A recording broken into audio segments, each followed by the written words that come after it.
রাখতে হবে, ফরজ রোজাকে আপনাকে পালন করতে হবে। কিন্তু না না না না, আপনি ফরজ রোজা রাখার মতো ক্ষমতা রাখেন না, আপনার শক্তিতে গোলায় না, আপনার ক্ষমতাতে গোলায় না।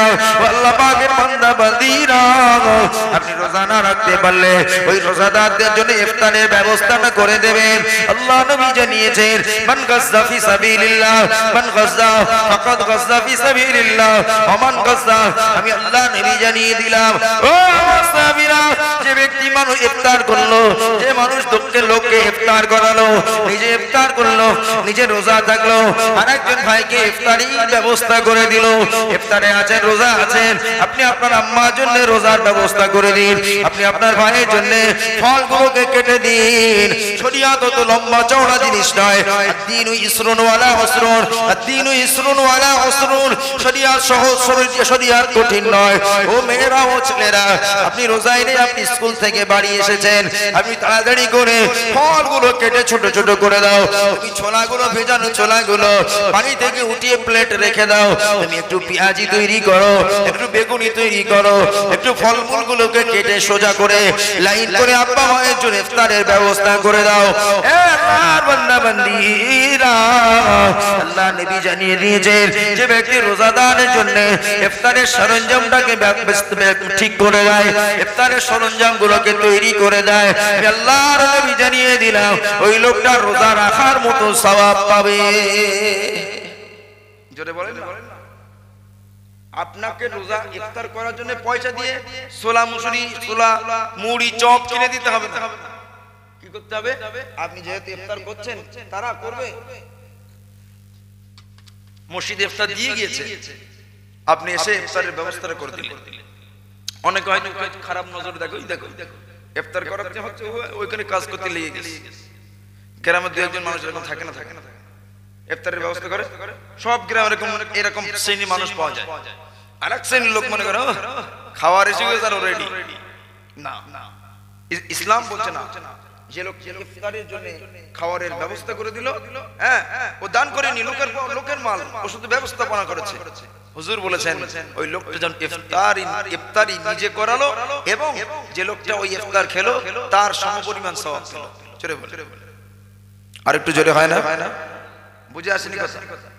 আপনি জিহাদ করতে যাচ্ছেন, আপনি জিহাদ করতে তাড়াতাড়ি, আমরা যখন জলসায় যাই, আমাদের ছাত্ররা জ্যাকেট ফ্যাকেট সব গুছিয়ে মুছিয়ে সব সুন্দর করে ব্যাগের মধ্যে ভরে দেয়।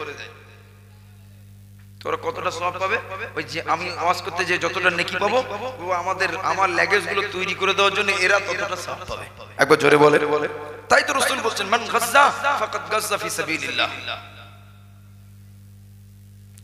আর ওমান ফাত্তারা ফাকাদ আফতারা, যে ব্যক্তি ইফতারের ব্যবস্থা করে দিল, সে যেন নিজে ইফতারি করলো, সে নিজেই যেন রোজায় থাকলো। একবার জোরে বলে।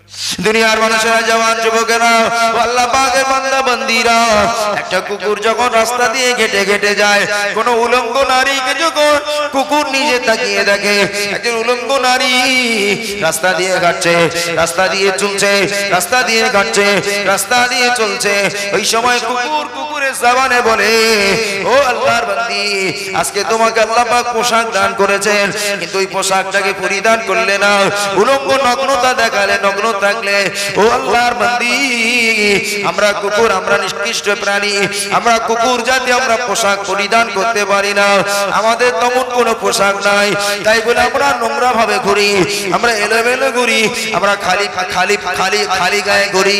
আমাদের গুপ্তঙ্গ গুলো তোমরা লক্ষ্য করো, ও দুনিয়ার নারী সমাজেরা, আমরা আল্লাহর সৃষ্টিজীব, আল্লাহ সৃষ্টিজীব কুকুর বলছি, আমরা কাপড় না পাওয়ার জন্য আমরা উলঙ্গ হয়ে ঘুরি।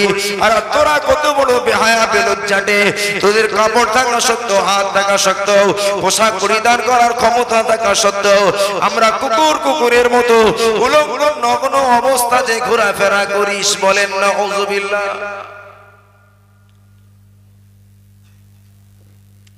কথা কি ভুল বললাম বলে মনে হয় না? হ্যাঁ, কুকুর এরকম বলে বিশ্বাস হয়? কথা বলেন না কেন? কুকুর বলে বাবা, একবার জোরে বলে।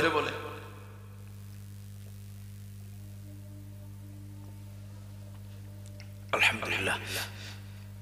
কুকুর এরকম বলে, আজকে আমার পোশাক পরার ক্ষমতা নেই বলে পরতে পারি না, আর তোর পোশাক আছে তারপরে খোলামেলা ঘুরিস। একবার জোরে বলেন নাউযুবিল্লাহি মিনহা। अल्लाह के बंदा और बंदिया कान खोल करके सुन लीजिएगा, दुनियार মানুষেরা কান খুলে শুনে রেখে দিন। ও আমার মা বোনেরা, আমাদের ঘরের মেয়েরা তারা দুলাভাইয়ের সঙ্গে পাকামো করে, তারা তাদের দেওরের সঙ্গে পাকামো করে, আড্ডা ঠাট্টা বিদ্রোহ করে। কিন্তু আল্লাহ নবীকে প্রশ্ন করা হলো, ইয়া রাসূলুল্লাহ হাবিবাল্লাহ, আপনি পর্দার ব্যাপারে অনেক নসিহত শোনালেন, ইয়া রাসূলুল্লাহ হাবিবাল্লাহ, একটা ভাবি আর দেওরের মাঝখানে কেমন পর্দা থাকবে, একটা ভাবি আর দেওরের মাঝখানে কেমন পর্দা থাকবে, কেমন হায়েল থাকবে, কেমন দূরত্ব থাকবে। ইয়া রাসূলুল্লাহ হাবিবাল্লাহ, হুজুর এই বিষয়ে আপনার সমাধানটা কি একবার বলুন। আল্লাহ নবী জানিয়ে দিলেন, হে আমার সাহাবীরা, আমি আল্লাহ নবী বলে দিচ্ছি, আলহামুকাল মাউত, আলহামুকাল মাউত, একটা দেওরার ভাবে মৃত্যুর সঙ্গে সমতুল্য। তোমরা অন্য নারীদের অন্য পুরুষের কাছে যাবে, বেঁচে যাবে, কিন্তু তোমরা তোমার দেওরের কাছে যদি চলে যাও, তার চাইতে মরণ ভালো, মরণ ভালো হলো মরণ সাপ, মরণ কেলো সাপ। দেওরের কাছে যেন যাবি না, দেওর থেকে তুই পরহেজ করে চলবি।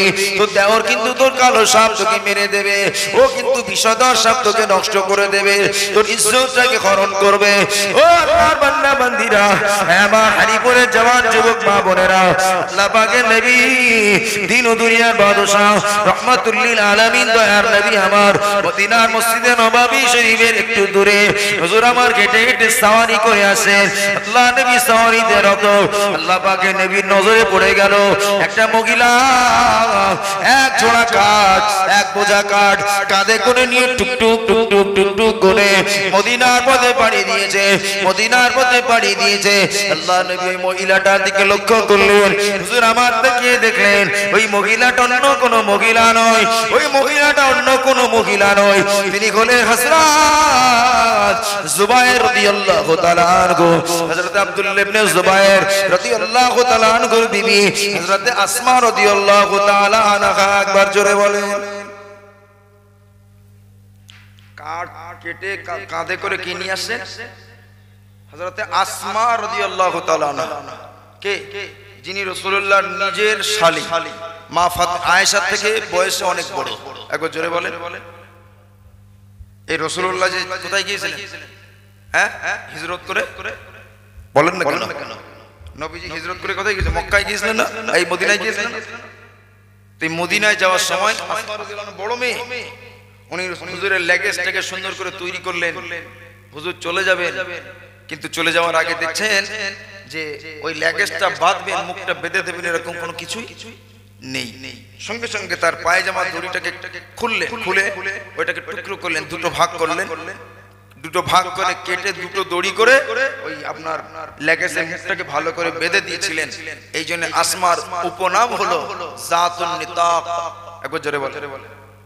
আবার কেউ বলেছেন জাতুন নিতাকাইন, দুই দড়ির মালিক, দুই দড়ি বাঁধনে वाला, दो दड़ी दिए रसूलुल्लाहर सामान के बांधने वाला आसमा बिनते अबी बकर। একবার জোরে বলে। অনেকে বলেছেন, কেউ বলেছেন এই আসমা যদি না থাকতেন হয়তো কাফেরদের হাতে আল্লাহ রাসূল ধরা পড়ে যেতেন, নবীজি ইন্তেকাল করে যেতেন। তাই আসমা রাদিয়াল্লাহু তাআলা আনহার রাসূলুল্লাহর হিজরতের পিছনে অনেক বড় অবদান তিনি রেখেছেন। একবার জোরে বলে। আপনি জিহাদে না যাননি, মান গাজ্জা ফি সাবিলিল্লাহ ফাকাদ গাজ্জা ফি সাবিলিল্লাহ, যে জিহাদের ময়দানের জন্য সামান তৈরি করে দিল, সে যেন আল্লাহর রাস্তায় জিহাদ করলো। একবার জোরে বলে। আগামীতে রমজান শরীফ আছে, ওই রমজান শরীফ আছে, ও আল্লাহর বান্দা বান্দিরা, ও আমার গরীবুনে মা বোনেরা, ফরজ রোজা আপনাকে রাখতে হবে, ফরজ রোজাকে আপনাকে পালন করতে হবে। কিন্তু না, আপনি ফরজ রোজা রাখার মতো ক্ষমতা রাখেন না, আপনার শক্তিতে গোলায় না, আপনার ক্ষমতাতে গোলায় না। আল্লাহ পাকের বান্দা বান্দিরা, আপনি রোজা না রাখতে পারলে ওই রোজাদারদের জন্য ইফতারের ব্যবস্থাটা করে দেবেন। আল্লাহ নবী জানিয়েছেন, মান গাজ্জা ফি সাবিলিল্লাহ, মান গাজ্জা ফাকাদ গাজ্জা ফি সাবিলিল্লাহ, ওয়া মান গাজ্জা, আমি আল্লাহ নবী জানি জানিয়ে দিলাম ও আমার সাহাবীরা, যে ব্যক্তি মানুষ ইফতার করলো, যে মানুষ দুঃখের লোককে ইফতার করালো, নিজে ইফতার করলো, নিজে রোজা থাকলো, আরেকজন ভাইকে ইফতারি ব্যবস্থা করে দিল। ইফতারে আছেন, রোজা আছেন, আপনি আপনার আম্মার জন্য রোজার ব্যবস্থা করে দিন, আপনি আপনার ভাইয়ের জন্য ফলগুলোকে কেটে দিন। শরীয়ত তো লম্বা চওড়া জিনিস নয়। আদ-দীনু ইসরুন ওয়ালা উসরুন, আদ-দীনু ইসরুন ওয়ালা উসরুন। শরীয়ত সহজ সরল, শরীয়ত কঠিন নয়। ও মেয়েরা, ও ছেলেরা, আপনি রোজায় নেই, আপনি স্কুল থেকে বাড়ি এসেছেন, আপনি তাড়াতাড়ি করে ফলগুলো কেটে ছোট ছোট করে দাও। তুমি ছোলাগুলো, ভেজানো ছোলাগুলো পানি থেকে উঠিয়ে প্লেট রেখে দাও। তুমি একটু পেঁয়াজি তৈরি করো, একটু বেগুনি তৈরি করো, একটু ফলমূলগুলোকে কেটে সোজা করে লাইন করে আব্বা মায়ের জন্য ইফতারের ব্যবস্থা করে দাও। আল্লাহর বান্দা বান্দীরা, আল্লাহ নবী জানিয়ে দিয়েছেন, যে ব্যক্তি রোজাদারের জন্য ইফতারের সরঞ্জামটাকে ঠিক করে দেয়, ইফতারের সরঞ্জামগুলোকে তৈরি করে দেয়, আল্লাহর নবী জানিয়ে দিলাম ওই লোকটা রোজা রাখার মতো সওয়াব পাবে। জোরে বলেন না। আপনাকে রোজা ইফতার করার জন্য পয়সা দিয়ে ছোলা মুসুরি, ছোলা মুড়ি, চপ কিনে দিতে হবে না। কি করতে হবে? আপনি যেহেতু ইফতার করছেন, তারা করবে, মসজিদে ইফতার দিয়ে গিয়েছে, আপনি এসে ইফতারের ব্যবস্থাটা করে দিলেন। অনেকে হয়তো খারাপ নজর দেখো, দেখো ইফতার করাতে হচ্ছে ওইখানে কাজ করতে লেগে গেছে। গ্রামের দু একজন মানুষ এরকম থাকে না, থাকে না, ইফতারের ব্যবস্থা করে। সব গ্রামে এরকম শ্রেণী মানুষ পাওয়া যায়। আর এক শ্রেণীর লোক মনে করো খাওয়ার এসে গেছে আর রেডি না। ইসলাম বলছে না, যে লোক ইফতারের জন্য খাওয়ারের ব্যবস্থা করে দিল, হ্যাঁ, ও দান করেনি, লোকের মাল ও শুধু ব্যবস্থাপনা করেছে। হুজুর বলেছেন ওই লোকটা যেন ইফতারি নিজে করালো, এবং যে লোকটা ওই ইফতার খেলো তার সমপরিমাণ সওয়াব পেল। জোরে বলে, আর একটু জোরে হয় না? বুঝে আসেনি কথা? আপনি জিহাদ করতে যাচ্ছেন, আপনি জিহাদ করতে তাড়াতাড়ি, আমরা যখন জলসায় যাই, আমাদের ছাত্ররা জ্যাকেট ফ্যাকেট সব গুছিয়ে মুছিয়ে সব সুন্দর করে ব্যাগের মধ্যে ভরে দেয়। তোরা কতটা সওয়াব পাবে? ওই যে আমি ওয়াজ করতে যে যতটা নেকি পাবো, ও আমার ল্যাগেজ গুলো তৈরি করে দেওয়ার জন্য এরা ততটা সওয়াব পাবে। একবার জোরে বলে। তাই তো রাসূল বলছেন, মান গাজ্জা ফাকাদ গাজ্জা ফি সাবিলিল্লাহ। আর ওমান ফাত্তারা ফাকাদ আফতারা, যে ব্যক্তি ইফতারের ব্যবস্থা করে দিল সে যেন নিজে ইফতারি করলো, সে নিজেই যেন রোজায় থাকলো। একবার জোরে বলে। ছেলেরা, জওয়ান যুবকেরা, আল্লাহ পাকের বান্দা বান্দীরা, যে কথা বলছিলাম, হযরত আসমা রাদিয়াল্লাহু তাআলা আনহা আল্লাহ নবীর পোশাকটা ব্যবস্থা করে দিলেন। তার কাপড়টাকে কেটে টুকরো টুকরো করে, তার পায়জামা দড়িটাকে কেটে দুটো টুকরো করে বেঁধে দিলেন। ইয়া রাসূলুল্লাহ, হাবিবাল্লাহ, আপনি আব্বা চলে যাচ্ছেন, আপনি আমার আব্বা যান চলে যাচ্ছেন, হুজুর যান, হুজুর বিদায় দেন, বিদায় দেন। আল্লাহ নবী বিদায় দিলেন। আবার হযরত আবু বকর চলে গেলেন, ওই ঘরে হযরত আলীকে শিখিয়ে দিয়ে গেলেন, ও বাবা আলী, কম্বলটা মুড়ি দিয়ে শুয়ে থাকবে বাবা, ও বাবা আলী কম্বলটা মুড়ি দিয়ে শুয়ে থাকবে। হযরত আলী কম্বল মুড়ি দিয়ে শুয়ে, ও আমার ভাইরা, জওয়ান যুবকেরা, ওই ঘটনা বলা আমার উদ্দেশ্য নয়। এই আসমা বিনতে উমাইস, আসমা বিনতে আবি বকর রাদিয়াল্লাহু তাআলা আনহু কাঁধে করে এক বস্তা, এক কাঁধে করে এক কাটলি করে, এক বোঝা দড়ি, এক বোঝা কাঠ, ওই কাঠের বোঝাটাকে কাঁধের মধ্যে করে নিয়ে আসেন। আল্লাহ নবী বললেন, ও আমার বোন আসমা, ও আমার বোন আসমা, এত কষ্ট করে তুমি কেন কাঠ কেটে বোঝাই করে কাঁধে করে করে নিয়ে যাও, বলো না? হযরত আসমা বললেন, ইয়া রাসূলুল্লাহ, হাবিবাল্লাহ, হুজুর আমার স্বামী জুবায়ের রাদিয়াল্লাহু তাআলা আনহু বড় গরীব, হুজুর আমার স্বামী জুবায়ের বড় গরীব, বড় দুর্বল, আমার স্বামী জুবায়েরের সংসার ঠিক মতো চলে না, হুজুর তার সংসারে অভাব অনাটন, তার স্বভাব অভাব অনাটনের সংসারকে একটু সচ্ছলতা করার জন্য আমি জঙ্গল থেকে কাঠ কেটে আমি সেই জঙ্গলের কাঠ বাড়িতে নিয়ে আসি স্বামীর সংসারে সচ্ছলতা ফেরার জন্য। ও হরিকাটির মা বোনেরা, একবার বুকে হাত দিয়ে কি বলা যাবে, স্বামীর দরিদ্র সংসারে এই উপকারটা করতে পেরেছো নাকি? যদি করে থাকেন আপনি আসমা রাদিয়াল্লাহু আনহার ফয়েজ পাবেন। কিন্তু আমরা দেখেছি সচরাচর কিছু নারীরা সংসারে অভাব হলে তারা বলে তোমার সংসারে এসেছি জীবনে খাওয়া ভালো হয় না, তোমার সংসারে এমন কালের সংসারে এসেছি ভালো পোশাক পাই না, এমন কালের সংসারে এসেছি ভালো মাছ খাওয়া জোটে না, ভালো গোশত খাওয়া জোটে না। হে আল্লাহর বান্দা বান্দি, তোমার স্বামীর খেদমতে খুশি হও, তোমার স্বামীর রোজগারে খুশি হও।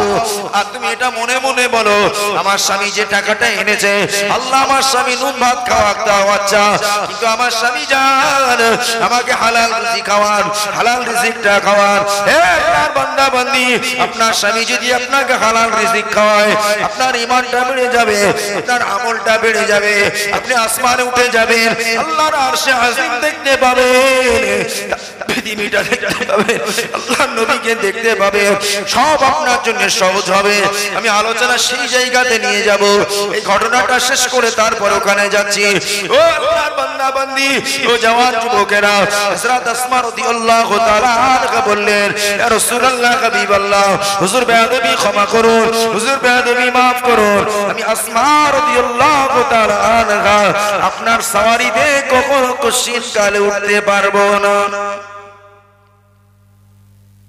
কাঠ কাঁধে করে নিয়ে যাচ্ছে, নবী দেখছেন এই দূরের রাস্তা মদিনা, কোথায় মদিনা, এত রাস্তা আমার শালি হেঁটে হেঁটে যাবে, কষ্ট পাবে, এই আসমা ওঠো না, আমার গাড়িতে ওঠো। কিন্তু আসমা কি বলছে? কথা না বললে অশেষ করে দেবো। আসমা রাদিয়াল্লাহু আনহা কি বলছে? আমাকে উঠতে বলবেন না, আমি উঠতে পারবো,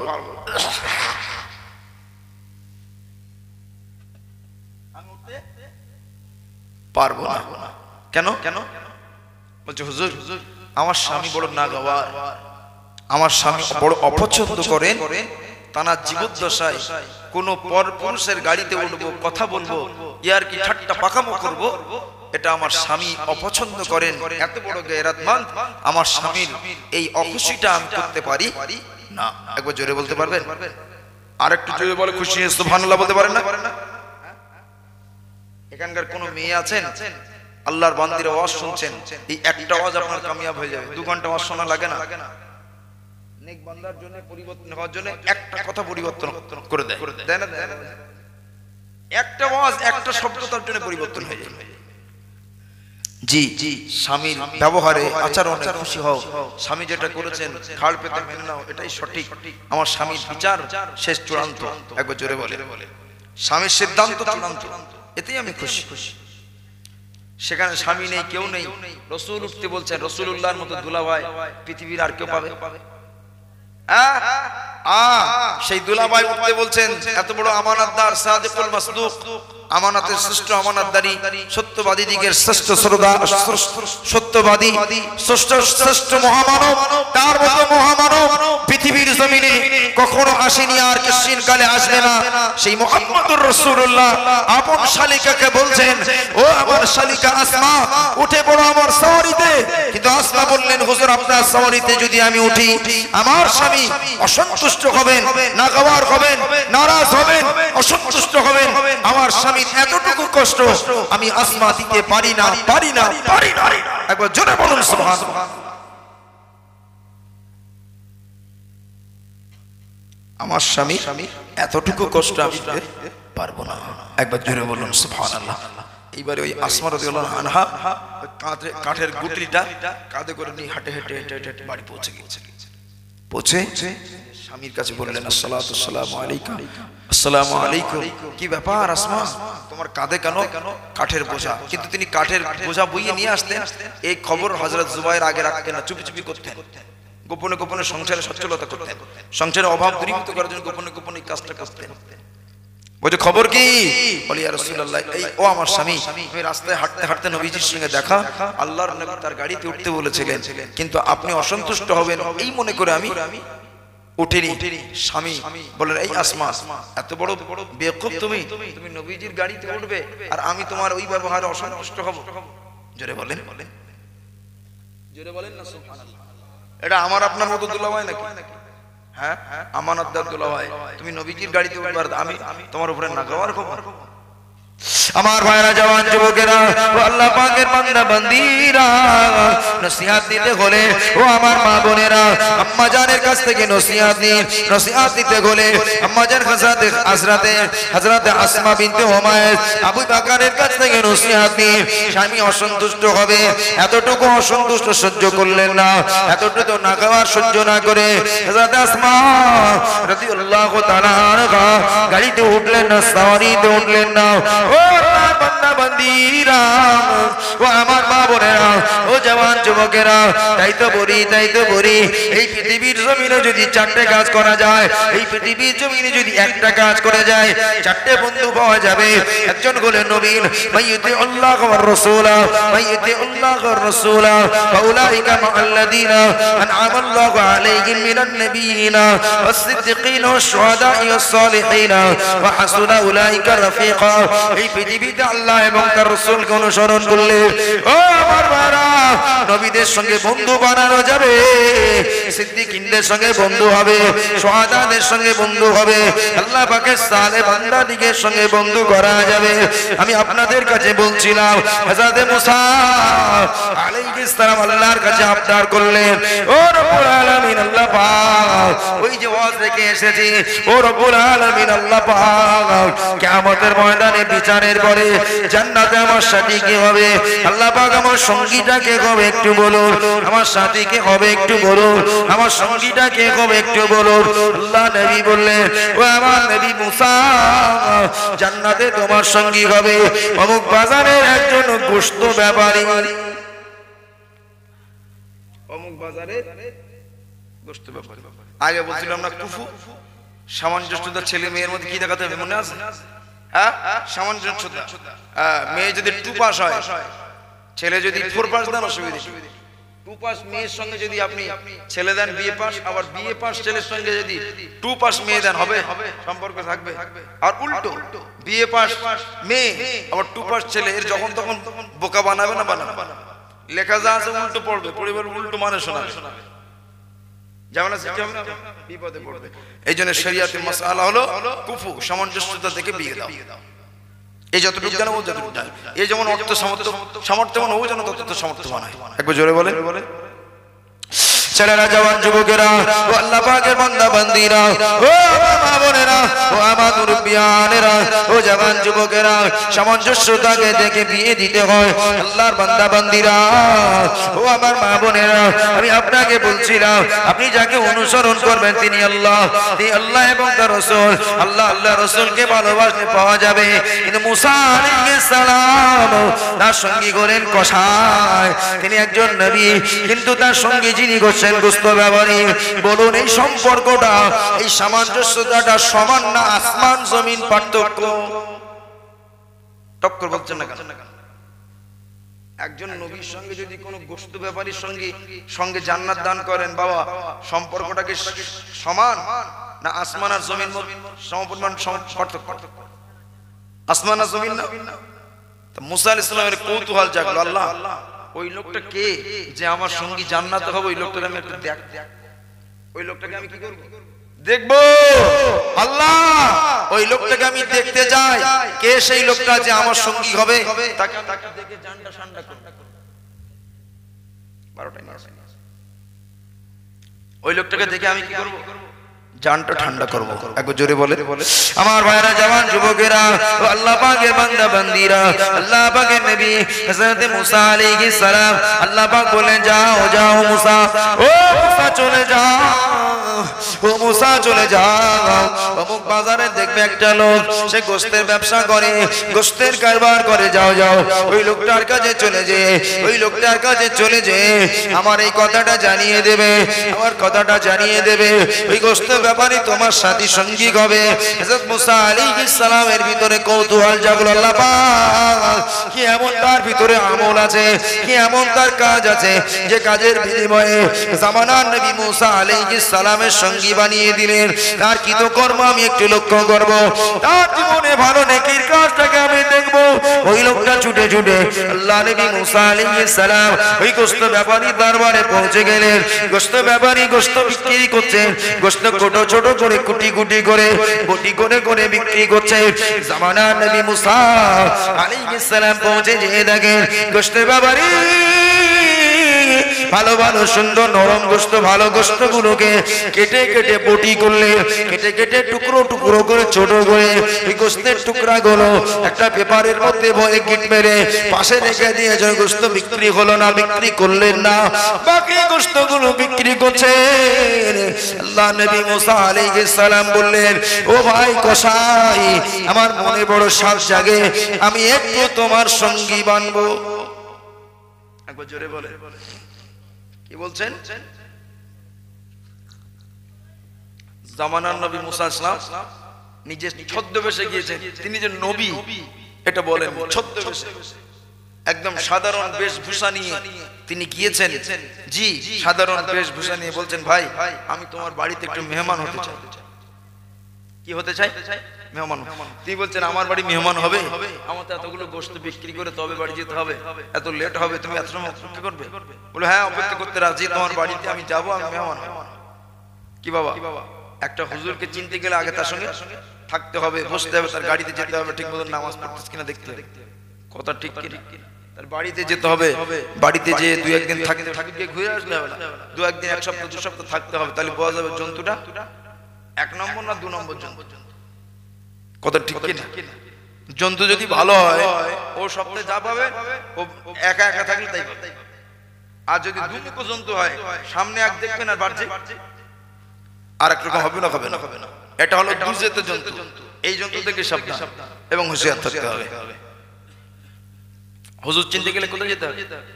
তার সঙ্গে তার গাড়িতে করে যেতে হবে। হযরত মুসা আলাইহিস সালাম গুটি গুটি কদমে তার কাছে চলে গেলেন, সঙ্গে থাকলেন, তার জীবনের আমল দেখবো, কোন আমলের বিনিময়ে এত দূর তিনি পৌঁছে গিয়েছেন। একটু জোরে বলে, আর একটু জোরে বলে। হযরত মুসা আলাইহিস সালাম দোকানের পাশে অপেক্ষা করছে, দোকানের পাশে বসে বসে অপেক্ষা করেন। কসাইয়ের গোশত বিক্রি হয়ে গেল, কসাইয়ের গোশত গুলো বিক্রি হয়ে গেল। কসাই গোশত বিক্রি করার পরে ওই ছোট্ট কাগজের চিরকুট টাকানা, ওই ছোট্ট কাগজের গোশতের পেপারটাকে নিয়ে এবারে গুটি গুটি গুটি গুটি কদমে গুটি গুটি পায়ে তার আপন বাড়িতে পৌঁছে গেল, আপন বাড়িতে চলে গেল। নবী মুসাও চলছেন, তিনিও চলছেন।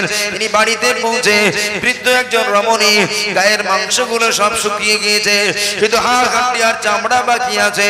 আল্লাহর নবী মুসা দেখছেন ওই গোশত ব্যাপারী হাড়ে মাসে খাওয়া, হাড়ে মাসে খাওয়া, মাস খাওয়া হাড়ে চামড়াতে থাকা ওই বুড়িটাকে সুন্দর করে নামিয়ে গোসল দিচ্ছেন, সুন্দর করে নামিয়ে গোসল দিলেন, গায়ে তেল মাখিয়ে দিলেন, মাথা গা গুলোকে পানিগুলোকে গামছা দিয়ে পরিষ্কার করে দিলেন, মুছে দিলেন, সাফ করে দিলেন।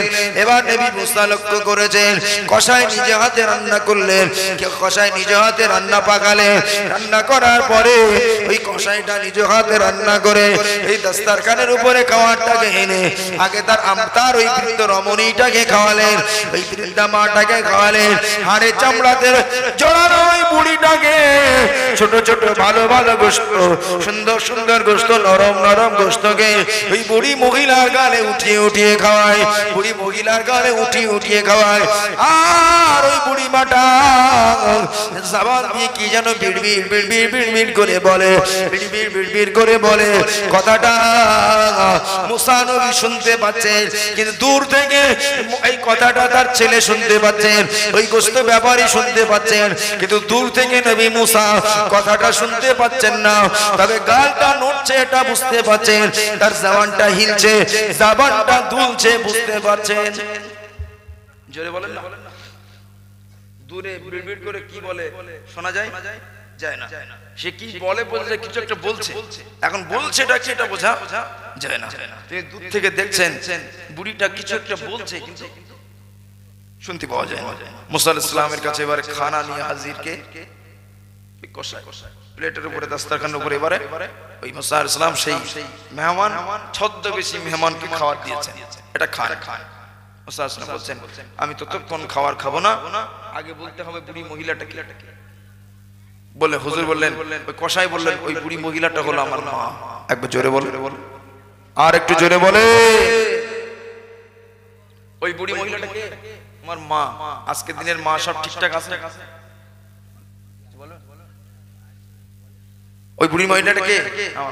আল্লাহ নবী মুসা আলাইহিস সালাম বললেন, ও বাবা কসাই, তুমি যখন খাবারটা ওই বুড়ি মহিলাটার গালে উঠিয়ে দিচ্ছিলে বাবা, একবার বলো না ওই বুড়ি মহিলা তোমার আম্মা জান কি বলছিল, তোমার আম্মা জান জবান দিয়ে কি বলছিল বলো না। আল্লাহ নবী হযরত মুসা আলাইহিস সালামের কাছে ওই আবদারটা যখন বললেন, কসাই ব্যাপারীটা বললেন, না না ওই কথা আপনাকে শুনতে হবে না, আমার আম্মা জানের মাথা খারাপ, বয়স হয়ে গিয়েছে, ব্রেনটা লোপ পেয়েছে, আমার মায়ের জবানটা খারাপ, আমার মায়ের দিমাগটা নষ্ট হয়ে গিয়েছে। ও ভাই ও ভাই ও ভাই মেহমান, আমার আম্মা জান একটা পাগলামি দোয়া করেন, ওই দোয়াটা হলো এই, আল্লাহুম্মা জাআল ইবনি জালিসা মুসা ইয়াউমাল কিয়ামাহ, আল্লাহুম্মা জাআল ইবনি জালিসা মুসা ইয়াউমাল কিয়ামাহ। ও রব্বুল আলামিন, আল্লাহ পাক আমার এই বেটাটাকে আপনি এই জামানার শ্রেষ্ঠ নবী হযরত মুসা কালিমুল্লাহ আলাইহিস সালামের সঙ্গী বানিয়ে দেবে। এই বাচ্চাটা আমার সন্তানটা, আমি বৃদ্ধ রমণী, আমি বুড়া, আমার গায়ে তেল ডলে দেয়, আমার মাথায় তেল দেয়, আমার সারা শরীরে তেল মাখিয়ে দেয়, মাথায় তেল লাগিয়ে সুন্দর করে গোসল করিয়ে দেয়, সুন্দর করে নিজ হাতে খাওয়ায়। ও আমার আল্লাহ পাক, যে বাচ্চার মধ্যে এত আদর্শ, মায়ের প্রতি এত ভালোবাসা, আমি তার জনম দুখুনি মা, আমি তার গর্ভধারিণী মা, আমি তার নারী ছেড়া মা, আমি আপনার কাছে দোয়া করছি, আমি আপনার কাছে অভিযোগ করছি, ও রব্বুল আলামিন আল্লাহ, আল্লাহুম্মা জাআল ইবনি জালিসা মুসা ইয়াউমাল কিয়ামাহ। ওই বাচ্চাটাকে এই জামানার নবী নবী মুসা আলাইহিস সালামের সঙ্গী আপনি জান্নাতে বানিয়ে দেবেন। ও দিনপুরের জওয়ানেরা, ও হরিকাটির জওয়ান যুবকেরা, এ আপনার বান্দা বান্দীরা, ও আমার মা বোনেরা, ও জওয়ান যুবকেরা, আল্লাহ নবী মুসা বললেন, ও ভাই কসাই, ও ভাই কসাই, তোমার আম্মা জানের দোয়াটা পাগলামি দোয়া নয়, তোমার আম্মা জানের দোয়াটা বেকার দোয়া নয়, তোমার আম্মা জানের মাথা খারাপ হয়ে যায় না। এ আল্লাহর বান্দা কসাই, তোমার আম্মা জানকে যে খিদমত দিয়েছো, ওই খিদমতের সঙ্গে আল্লাহ পাক খুশি হয়ে গিয়েছে, আল্লাহর আসমান খুশি হয়ে গিয়েছে, আল্লাহর আরশে আজিম খুশি হয়ে গিয়েছে। ও আল্লাহর বান্দা কসাই, শুনে রাখো, তোমার মা যে মানুষের সঙ্গীর জন্য দোয়া চায়, যে মানুষের সঙ্গী হিসাবে জান্নাতে যাওয়ার দোয়া চায়, আমি গোলাম ওই জামানার নবী মুসা। আরো জোরে বলুন সুবহানাল্লাহ। আমি আমার আল্লাহর কাছে প্রশ্ন করেছিলাম, ও রব্বুল আলামিন আল্লাহ পাক, এই জামানায় আমার সঙ্গী জান্নাতে কে হবে? আল্লাহ বললেন, আল্লাহুম্মা জাআল ইবনি জালিসা মুসা ইয়াউমাল কিয়ামাহ। আমি আল্লাহ কিয়ামতের ময়দানে আল্লাহুম্মা জাআল জালিসা মুসা ইয়াউমাল কিয়ামাহ আল জুজ্জার, একজন কসাইকে তোমার সঙ্গী বানাবো। ও আমার আল্লাহ পাকের বান্দা বান্দীরা, হযরত মুসা আলাইহিস সালাম বললেন, আমার আল্লাহ পাক আমাকে শুনিয়েছিলেন বটে, তবে তোমার মায়ের দোয়াটা বেকার নয়, বেকার নয়, বেকার নয়। আল্লাহ পাক যে আমাকে শুনিয়েছেন, এই জামানার নবী মুসার সঙ্গী একজন কসাই হবে।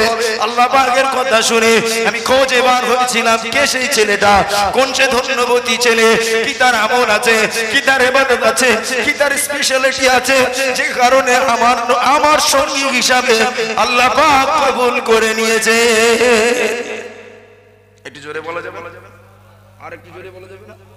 ও আল্লাহ, তার মধ্যে কি স্পেশালিটি আছে, আল্লাহ তার ভিতরে কি স্পেশাল খাস খুলুস আমল আছে, আমি একটু দেখব, সেই আমলটা দেখব, যে আমলের বিনিময়ে সে জামানার নবী মুসা কাল্লামাল্লাহু মুসা তাকলিমা, আল্লাহর বড় আদরের নবী, জলিলুল কদর নবী, নবী মুসা চেহারাতে দিয়েছেন আল্লাহ অত্যন্ত নূর, যে নূরটা দেখলে মানুষ সহ্য করতে পারতো না। একবার জোরে বলে, জালালি তাবকার নূর ছিল মুসার, অত্যন্ত জালালি ফায়েজ ছিল, যে ফায়েজটা সাধারণ মানুষ সহ্য করতে পারতো না। একবার জোরে বলে, কাল্লামাল্লাহু মুসা তাকলিমা, আল্লাহর সঙ্গে কথা বলা নবী মুসা আলাইহিস সালাম, তিনি আল্লাহর কাছে আমল দেখে বুঝেছেন এই আমল আর অন্য কিছু নয়, এই আমল অন্য কিছু নয়, তার মা জননীর সেবা যত্ন, মা জননীর খায় খেদমত, মা জননীর ভালোবাসা, মায়ের গায়ে তেল দেওয়া, মার গায়ে খাদ্য উঠিয়ে খাওয়ানো, এটা আল্লাহর দরবারে এত মকবুল হয়েছে, এত খুশি হয়েছেন। আল্লাহ পাক কসাই থেকে টেনে এনে গোশতের কারখানা থেকে টেনে এনে জান্নাতে জামানার শ্রেষ্ঠতম একজন নবী, বনু ইসরাইল যুগের শ্রেষ্ঠ নবী, নবী মুসা কালিমুল্লাহ আলাইহিস সালামের সঙ্গী আমার আল্লাহ তাকে বানিয়ে দিলেন। আরেকটু জোরে বলেন, মা জননীকে খেদমত করবেন।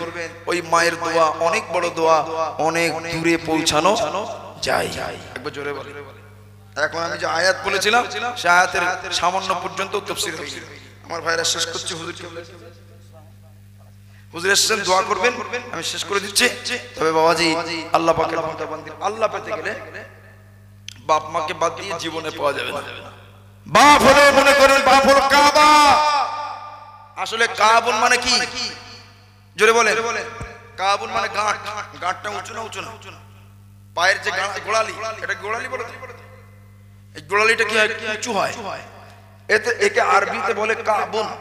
কি বলে? কাবুন। স্ত্রীদের মেয়েদের স্তনটা মোটা হয় না? ওটাকে কি বলে? ও কাওয়াইবা আতরাবা। কোরআন পাকে আল্লাহ বলছেন আমি আল্লাহ কিয়ামতের ময়দানে তোমাদের এমন বিবি দেব, তাদের স্তনগুলো, তাদের দুধের স্তনগুলো একটু মোটা মোটা হবে, বড় বড়। ওর নাম কাওয়াইব। কাবাতুন কি জামা, কাবুন কি জামা কাওয়াইব, মোটা মোটা। তার থেকে কাবাটা নিচু নয়, বরং কাবাটা একটু উঁচু ঘর, এই জন্য নাম দিয়েছে কাবা। একবার জোরে বলেন। কথা বলেন না কেন? সুবহানাল্লাহ বলতে কষ্ট হয়? একবার সুবহানাল্লাহ বলে কত নেকি, কত সওয়াব। আর জোরে জোরে ঠেলতি হচ্ছে, বলো সুবহানাল্লাহ। মন দিয়ে নিজের অজান্তে আল্লাহর নামের প্রশংসা বার হয়ে যাবে। একবার জোরে বলেন। মনের অজান্তে একবার বার হয়ে যাবে আল্লাহ কত বড় পরওয়ারদিগার, বান্দা বান্দি উম্মতের সমস্ত গুনাহকে আল্লাহ ক্ষমা করেছেন। একবার জোরে বলেন। আর একটু জোরে বলেন। আল্লাহ বড় পরওয়ারদিগার। একবার আমার নবী বলেই ফেললেন, আল্লাহ আপনি আমার উম্মতের বিচারটা সহজ করবেন। একবার তিনি আবদার করে ফেলেছেন, একবার আল্লাহ আপনি আমার উম্মতের আমলনামাটা আমার কাছে ফিরিয়ে দিন, কিয়ামতের ময়দানে আমি আমার উম্মতকে বিচার করে জান্নাতে দিয়ে দেব। জোরে বলেন। কিন্তু আমার আল্লাহ বললেন, আয় আমার নবী, আমার আপনার উম্মতের বিচার আপনাকে দিলে আপনার উম্মতের গুনাহ তো আপনি দেখতে পাবেন। একবার জোরে বলেন। আর একটু জোরে বলেন সুবহানাল্লাহ।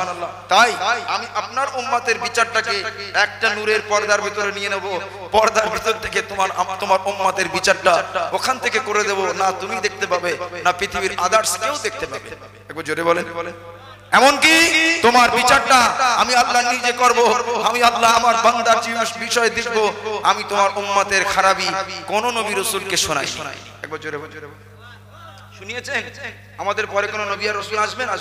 ইতিপূর্বে মুসা সাল্লাল্লাহু আলাইহি ওয়াসাল্লাম এসেছেন, ঈসা এসেছেন, হযরত ইব্রাহিম এসেছেন, দাউদ এসেছেন, হযরত লূত এসেছেন, সালেহ এসেছেন, হযরত নূহ এসেছেন, হযরত ইদ্রিস এসেছেন, হযরত আদম সফিউল্লাহ এসেছেন। সকল নবী রাসূলদের ভালো মন্দর কথা আল্লাহ কোরআন পাকে কোট করেছেন। আল্লাহ বলে, বান্দা বান্দি উম্মতে মুহাম্মাদি তোদের সবার শেষে পাঠাবো, তোদের খারাপি পৃথিবীর কেউ জানতে পারবে না। একবার জোরে বলেন সুবহানাল্লাহ। উম্মতে মুহাম্মাদি শেষে কিন্তু যাবে আগে জান্নাতে। একবার জোরে বলেন। উম্মতে মুহাম্মাদির বয়স অল্প, হায়াত কম, কাজ কম, পরিশ্রম কম, বেনিফিট বেশি, মুআওয়াজা জিয়াদা। একবার জোরে বলেন। আমল অল্প, সওয়াব জিয়াদা, হায়াত কম কিন্তু ফজিলাত অনেক বেশি। জোরে বলুন সুবহানাল্লাহ। আর একটু জোরে বলুন সুবহানাল্লাহ। বিচার অতি সহজ, অতি সহজ, অতি সহজ বিচার। আল্লাহ পাক কোরআন পাকে বলেছেন, আমি আমার বান্দা বান্দির বিচারটাকে সহজ করে দেব। এবার দোয়া করতে, আল্লাহুম্মা হাসিবনি হিসাবাই ইয়াসিরা। আল্লাহ তুমি আমার বিচারটাকে সহজ করে নিও, সহজ করে নিও, সহজ করে নিও। বল আল্লাহুম্মা আমিন। একটা আমল বলে যাচ্ছি, শেষ বলছি, আজ শেষ। একটা আমল বলছি, আমলটা এই, আপনি যখন শুয়ে যাবেন তখন শোয়ার আগে একবার উযু করে নেবেন। কি করবেন? অনেকের ঘুম আসে না, ঘুম হয় না, ঘুমের ট্যাবলেট খেতে হয়, নার্ভের বড়ি খেয়ে নার্ভকে নরম করে তারপরে ঘুমাতে হয়। আর আমি জাহাঙ্গীর আজকে বলে যাচ্ছি, ঘুমানোর আগে একবার ভালো করে সুন্দর করে উযু করবেন, সুন্দর করে উযু করবেন, করে দোয়া পড়বেন, পড়ে শুয়ে পড়বেন। যে দোয়ার শোয়া দোয়াটা আছে, কি আছে? আল্লাহুম্মা বিইসমিকা আমুতু ওয়া আহয়া। যদি আরবি না হয় অন্তত বাংলায় বলবেন, আল্লাহ আমি তোমার নামে মরে যাচ্ছি, তুমি আমার জিন্দা করো। এই বলে শুয়ে পড়বেন। শুয়ে পড়ে আউযু বিল্লাহি বিসমিল্লাহর সঙ্গে সূরা ইখলাস 3 বার পড়বেন। কতবার? সূরা ইখলাস 3 বার পড়লেন আর 11 বার দরুদ শরীফ পড়বেন। 11 বার দরুদ শরীফ পড়বেন। দুটো হাত আপনার ডান চাওয়ালের নিচে রাখবেন, ঠিক এইভাবে রাখলেন। এইভাবে রেখে আপনার পাটাকে একটু ব্যান্ড করবেন, এই হাঁটুর যে নিচের অংশটাকে একটু বেঁকিয়ে দেবেন, ঠিক এইভাবে দেবেন। ব্যান্ড করবেন একটু বাঁকিয়ে, কিবলার দিকে মুখ করে শোবেন। একদিন, দুদিন, 3 দিন, 4 দিন, 5 দিন করতে থাকবেন। যার যত ইখলাস থাকবে, জীবনে হালাল ইনকাম রোজগার খাওয়া দাওয়া হবে, অতি দ্রুত সে নবীর জিয়ারত পেয়ে যাবে। আর একটু জোরে বলতে পারেন না? আর একটু জোরে বলতে পারেন না সুবহানাল্লাহ?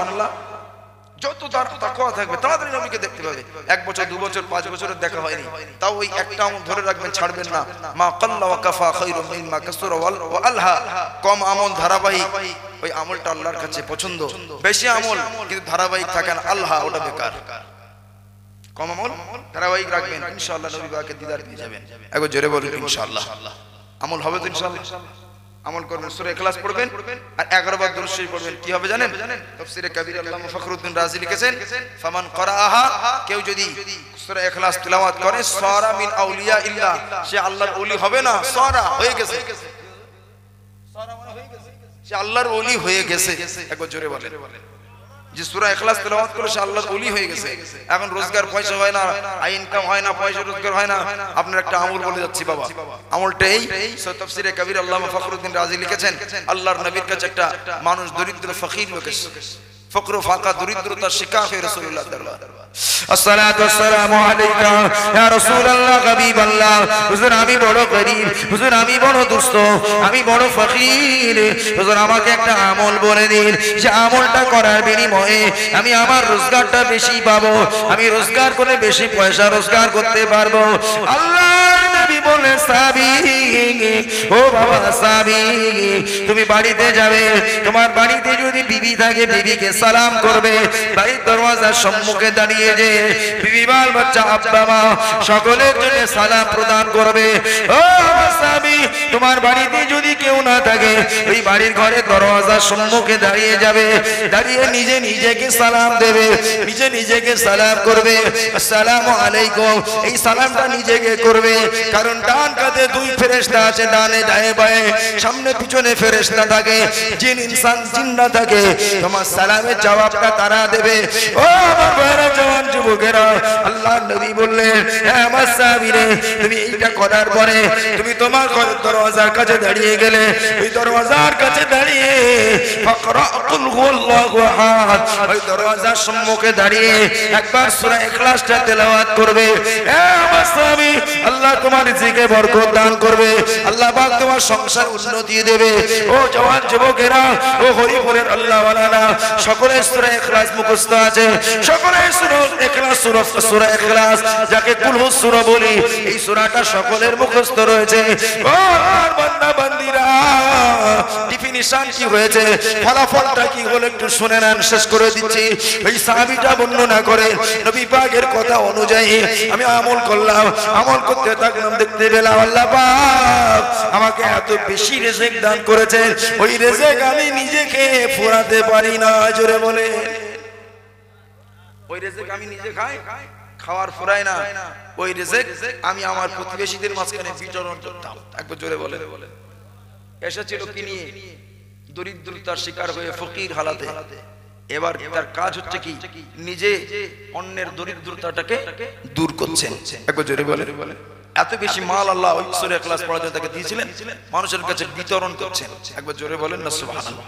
আর একটু জোরে বলা যাবে না সুবহানাল্লাহ? আল্লাহর ওলিও হতে পারবেন, রিজিকেও বরকত হবে। কোথায়? ঘরের দরওয়াজার কাছে এসে সালাম দেবেন, সালাম দিয়ে একবার সূরা ইখলাস পাঠ করবেন। আল্লাহ কবুল করুন, বলুন আল্লাহুম্মা আমিন, বলুন আল্লাহুম্মা আমিন। সূরা ইখলাস পাঠ করলেন মানে আপনি নাজাত পেয়ে গেলেন। সূরা ইখলাস পাঠ করলেন মানে আপনি নাজাত পেয়ে গেলেন। সূরা ইখলাস পাঠ করলেন মানে আপনি জান্নাতি হয়ে গেলেন। একবার জোরে বলেন সুবহানাল্লাহ। একজন সাহাবী শুধু সূরা ইখলাস দিয়ে নামাজ পড়েন, রাসূলুল্লাহর কাছে শিকায়েত করা হলো, আল্লাহর রাসূলের সাহাবী বলছে, হুজুর ইন্নী উহিব্বু হুব্বান শাদীদা, হুজুর আমি সূরা ইখলাসটা খুব ভালোবাসি। আল্লাহ রাসূল বলেন সূরা ইখলাসের ভালোবাসাটাই হলো তোমার জন্য জান্নাত। একবার জোরে বলেন, আরেকটু জোরে বলেন সুবহানাল্লাহ। আলোচনা শোনা বোঝা অপেক্ষা বেশি বেশি আমল করার তৌফিক দান করেন। মুরব্বি আলেমে দিনকে কিছুক্ষণ বসিয়ে ফেললাম, হুজুরের কাছে বেয়াদবি ক্ষমা চাইছি বলে আলোচনা শেষ করছি। ওমা আলাইনা ইল্লাল বালাগ। সকলে আমার জন্য দোয়া, হুজুর কেবলার জন্য দোয়া করবেন। আপনাদের এলাকার সুসন্তান জনাব আলহাজ হযরত মাওলানা রঈসউদ্দিন সাহেব দামাত বরকাতুকুমুল আলিয়া, হুজুরের সঙ্গে অনেকদিন পরে দেখা। এই এলাকায় একটু কম আসা হচ্ছে এখন, হুজুরের সঙ্গে অনেক দিন পরে দেখা হয়েছে। আল্লাহ কবুল করেন, আল্লাহ মঞ্জুর করেন। অনেক বাইরে দূর দূরান্তে আল্লাহ নিয়ে যায় আপনাদের দোয়ায়। বিভিন্ন জেলায় বিভিন্ন রাজ্যে জলসা করছি আল্লাহর রহমতে। কোথায় দিল্লি, কোথায় আসাম, বাংলা, বাঁকুড়া, বীরভূম, আপনার কুচবিহার, জলপাইগুড়ি থেকে শুরু করে উত্তর দক্ষিণ দিনাজপুর, উত্তর 24 পরগনা, পূর্ব মেদিনীপুর, পশ্চিম মেদিনীপুর, হাওড়া, হুগলি, এগুলো জেলাগুলো আল্লাহ ঘোরাচ্ছেন। এই জন্য আমাদের এলাকায় কম আসা হয়। এই তারিখটা খালি রাখি আমাদের মাদ্রাসা রিসালাত সব বলে, কিন্তু হাজী সাহেব ধরে ফেলেছেন, নিয়ে এসেছি, চলে এসেছি, নিয়ে না দাও। আপনাদের খাস দাওয়াত থাকলো। আজকে জলসা হচ্ছে, আগামীকাল শেষ জলসা 27 মার্চ সুলতানপুর সিদ্দিকী আমিনিয়া মাদ্রাসায় ফিরপুরা শরীফ থেকে তোয়া সিদ্দিক হুজুর কেবল আসছেন, আরো বড় বড় ওলামায়ে কেরামরা আসছেন। আপনাদের খাস দাওয়াত থাকলো, আগামীকাল যাবেন, মাদ্রাসায় যাবেন। আর একটা দাওয়াত দিতে সব জায়গা থেকে বলছেন 13, 14, 15 ইসালুস সাহেব মাওলানা বাগ জানেন, 11, 10 ও 11 ফাল্গুন ইসালুস সাহেব আপনি জানেন, ছোট হুজুর পীর কেবলা রহমাতুল্লাহ আলাইহি তাকিদে সালসা আপনারা যাবেন। আর তারপর পরেই 16 তারিখ বাদ 17, 18, 19 যে মাদ্রাসায় আমি পড়েছি, আবু সাঈদ পড়েছে, আরো ছাত্ররা আমরা পড়ালেখা করি বসিরহাট আমিনিয়া মাদ্রাসা রিসালাত সওয়াব। ওই দিন ওই তৃতীয় দিনের একটা টাইম আমি 1 ঘন্টা সময় ওখানে দেব ইনশাআল্লাহ। আমার ওই ওখান থেকে আর দূরে যেতে হবে, ডায়মন্ড হারবারে যেতে হবে।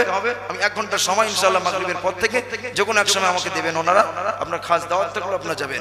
আর 21, 22, 23 ফুরফুরা শরীফের রিসালাত সওয়াব তো জানেনই, সবাই যাবেন। আল্লাহ কবুল করেন, বল আল্লাহুম্মা আমিন, বল আল্লাহুম্মা আমিন। সকলে মুহাম্মদে দরুদ শরীফ আল্লাহুম্মা সাল্লি আলা সাইয়্যিদিনা মাওলানা মুহাম্মদ ওয়া আলা আলি সাইয়্যিদিনা।